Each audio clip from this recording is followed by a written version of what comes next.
بہار آئی گلشن میں تو کس کام کی آئی، بہار آئی گلشن میں تو کس کام کی آئی، نشے من شاخ پہ باقی رہا نہ دل ہی سینوں میں۔ نہایت ہی قابل قدر اساتذہ کرام، مہمانان اعظام اور عزیز طلبہ، اس وقت میں مختصراً جنگ آزادی کے اندر علماء کرام نے جو اپنا کردار دکھایا ہے اس کی محض ایک جھلک آپ کے سامنے رکھنا چاہوں گا، کیونکہ کافی طلبہ کا ابھی پروگرام باقی ہے، اس لیے کوشش کروں گا کہ نہایت ہی مختصراً آپ کے سامنے چند باتیں عرض کر دی جائیں۔ عزیزان ملت، جب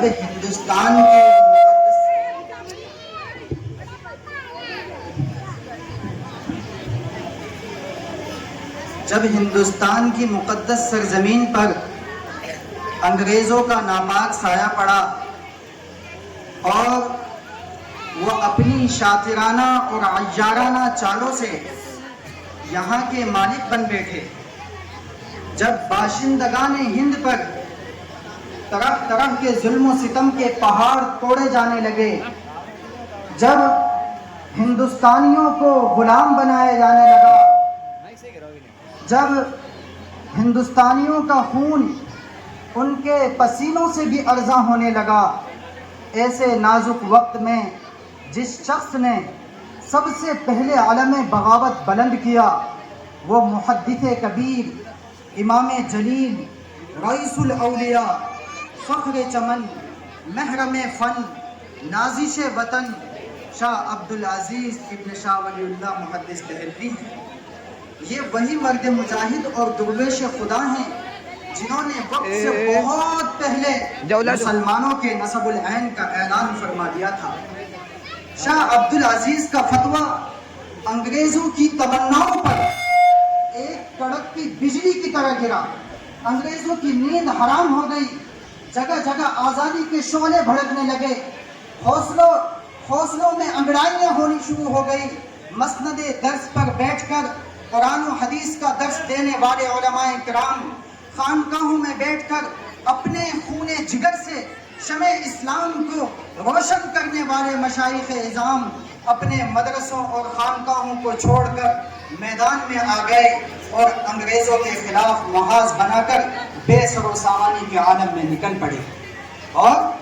میں اکیلا ہی چلا تھا جانب منزل، مگر راہ رو آتے گئے کارواں بنتا گیا کہ نستار بن گئے۔ حضرات، یہ کارواں طویل مسافت طے کرتے ہوئے کس طرح منزل مقصود تک پہنچا، یہ تو ایک لمبی داستان ہے۔ اس وقت تو بس میں مختصراً یہ بیان کرنا چاہتا ہوں کہ اگر ہندوستان کی جنگ آزادی میں علماء حصہ نہ لیتے تو یہ ہندوستان کبھی آزاد نہ ہوتا۔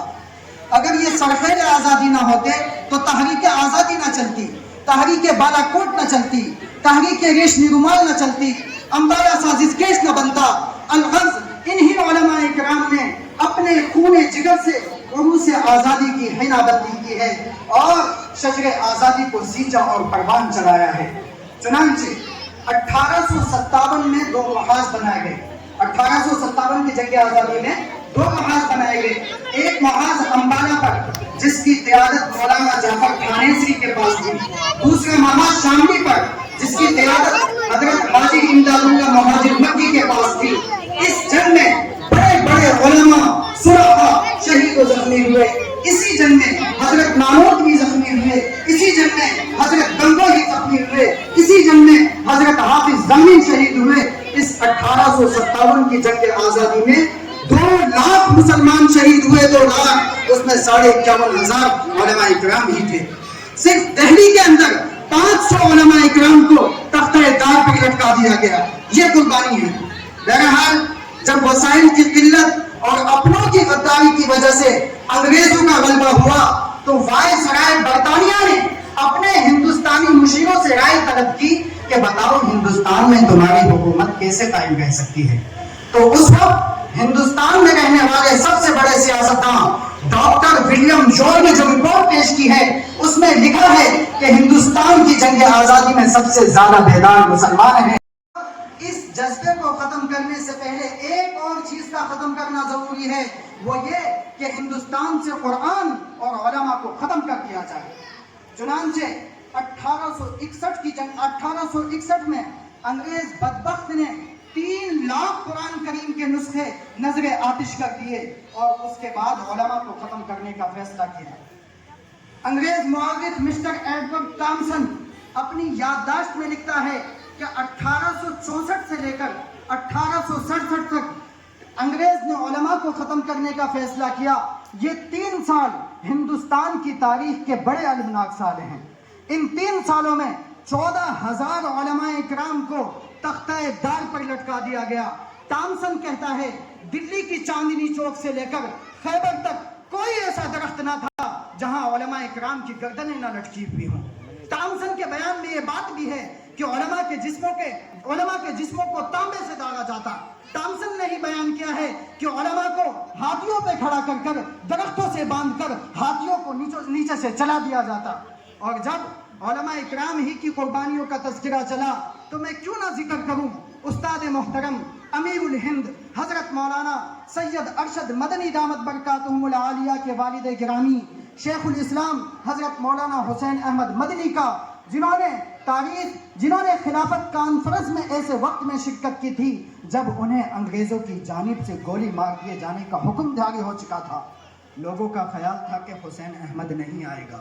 لیکن اس وقت لوگوں کی آنکھیں حیرت سے پھٹی کی پھٹی رہ گئی جب وہ مرد مجاہد سر پر کفن باندھ کر اسٹیج پر آیا اور جلسے کی صدارت فرمائی، اور اسی جلسے کے اندر حضرت نے انگریز کو بلبل اور گولیوں کو گل سے تشبیہ دیتے ہوئے فرمایا تھا، لیے پھرتی ہے بلبل چونچ میں گل، لیے پھرتی ہے بلبل چونچ میں گل، شہید ناز کی تربت کہاں ہے۔ راوی کہتا ہے کہ جب حضرت نے یہ شعر پڑھا تو لوگ جوش میں آ گئے اور مسلسل آدھے گھنٹے تک نعرے لگانے لگے۔ پھر حضرت نے علماء کی قربانیوں اور اپنے ایک فتوے کی طرف اشارہ کرتے ہوئے فرمایا کہ کھلونا سمجھ کر نہ برباد کرنا، کھلونا سمجھ کر نہ برباد کرنا، ہم بھی کسی کے بنائے ہوئے ہیں۔ فرنگی کی فوجوں میں حرمت کے فتوے سرے دار چڑھ کر بھی گائے ہوئے ہیں، وہ شجر آزادی کے خوں دے کے سینچا تو پھل اس کے پکنے کو آئے ہوئے ہیں۔ بہرحال میں عرض یہ کر رہا تھا کہ 1857 سے پہلے بھی جنگ آزادی کے سرخیل علماء ہی تھے، اور 1857 کے بعد مجاہدین آزادی کی قیادت بر صغیر کے عظیم سپوت دارالعلوم دیوبند کے فرزند اول شیخ الہند حضرت مولانا محمود حسن دیوبندی فرما رہے تھے۔ مولانا شاہین جمالی